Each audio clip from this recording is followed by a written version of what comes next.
বহে নিরন্তর অনন্ত আনন্দধারা।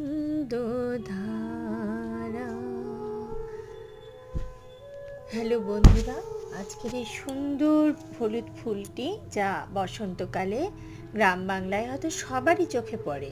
এই ফুলটির সায়েন্টিফিক নাম হচ্ছে জ্যামেলিনা আরবোরিয়া, যা আমরা সবাই গামার গাছ বলে চিনে থাকি। এই পর্ণমোচী বৃক্ষটি কাঠের জন্য তো বিখ্যাতই, তাছাড়া বিভিন্ন গবেষণায় যেটা দেখা গেছে এর উপাদানগুলিতে antioxidant, anti diabetic, anti inflammatory, anti ulcer, anti cancer, anti nociceptive, anti analgesic ও ক্ষত নিরাময়ের মতো বেশ কিছু ফার্মালজিক্যাল কার্যকলাপ রয়েছে। তাই আয়ুর্বেদিক শিল্পের একটি খুব পছন্দের গাছ এটি।